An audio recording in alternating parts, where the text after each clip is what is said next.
ವಿದ್ಯುತ್ ಶಾರ್ಟ್ ಸರ್ಕ್ಯೂಟ್ನಿಂದಾಗಿ ಬೆಳ್ಳಂಬೆಳಗ್ಗೆಯೇ ಗಂಧದ ಕಡ್ಡಿ ತಯಾರಿಕಾ ಘಟಕವೊಂದು ಹೊತ್ತಿ ಉರಿದಂತಹ ಘಟನೆ ನಂಜನಗೂಡು ಪಟ್ಟಣದ ಉರ್ದು ಸ್ಕೂಲ್ ಹಿಂಭಾಗದಲ್ಲಿರುವಂತಹ ಮುಸ್ಲಿಂ ಬ್ಲಾಕ್ನಲ್ಲಿ ನಡೆದಿದೆ. ಇದಕ್ಕಿದ್ದಂತೆ ಬೆಳಗ್ಗೆ 5 ಗಂಟೆ ಸಮಯಕ್ಕೆ ಫ್ಯಾಕ್ಟರಿಯಲ್ಲಿ ದಟ್ಟವಾದ ಹೊಗೆ ಹಾಗೂ ಬೆಂಕಿ ಕಾಣಿಸಿಕೊಂಡಿದೆ. ದಟ್ಟವಾದ ಬೆಂಕಿಯಿಂದಾಗಿ ಫ್ಯಾಕ್ಟರಿಯಲ್ಲಿದ್ದಂತಹ 3 ಗಂಧದ ಕಡ್ಡಿ ತಯಾರಕರು ಮಾಡಿರುವಂತಹ ಕೆಲಸಗಳು ಹಾಗೂ ಮಿಷಿನ್ಗಳು ಸೇರಿದಂತೆ ಗಂಧದ ಕಡ್ಡಿ ತಯಾರು ಮಾಡುವ ಉತ್ಪನ್ನಗಳು, ಗಂಧದ ಕಡ್ಡಿಯೂ ಸೇರಿದಂತೆ ಲಕ್ಷಾಂತರ ರೂಪಾಯಿ ಮೌಲ್ಯದ ವಸ್ತುಗಳು ಸುಟ್ಟು ಹೋಗಿವೆ. ಇದಲ್ಲದೆ ಬೆಂಕಿಯ ಕೆನ್ನಲಿಗೆಗೆ ಅಕ್ಕಪಕ್ಕದ ಮನೆಗಳು ತಗುಲಿ ಗೃಹೋಪಯೋಗಿ ವಸ್ತುಗಳು ಸಹ ಸುಟ್ಟು ಕರಕಲಾಗಿ ನಷ್ಟ ಉಂಟಾಗಿವೆ. ಬೆಂಕಿ ನಂದಿಸಲು ಅಕ್ಕಪಕ್ಕದ ಹಾಗೂ ಮೊಹಲ್ಲಾದ ನಿವಾಸಿಗಳು ಹರಸಾಹಸ ಪಟ್ಟರು. ಯಾವುದೇ ಪ್ರಯೋಜನವಾಗಿಲ್ಲ. ಕೂಡಲೇ ವಿಷಯನ ತಿಳಿದು ಸ್ಥಳಕ್ಕಾಗಮಿಸಿದಂತಹ ಅಗ್ನಿಶಾಮಕ ದಳದವರು ಬೆಂಕಿಯನ್ನು ನಂದಿಸಿ ಆಗಬಾರದಂತಹ ಹೆಚ್ಚಿನ ಅನಾಹುತವನ್ನ ತಪ್ಪಿಸಿದ್ದಾರೆ.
ಜಾಸ್ತಿ ಆಯ್ತೈತೆ.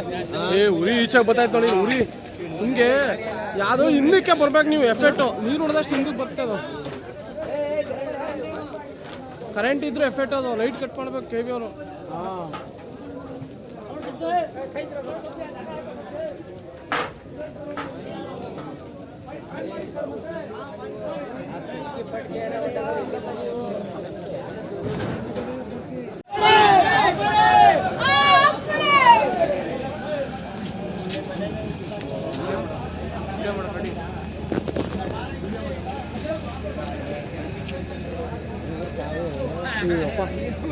ಅಕ್ಕಪಕ್ಕ ಸಿಲಿಂಡರ್ ಆಫ್ ಮಾಡಿಸ್ಬಿಡೋದ. ಯಾವ್ದು ಅಕ್ಕಪಕ್ಕ ಮನೆ ಇದ್ರೆ ಹಿಂದಗಡೆ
ಡಿಸ್ಕನೆಕ್ಟ್ ಮಾಡಪ್ಪ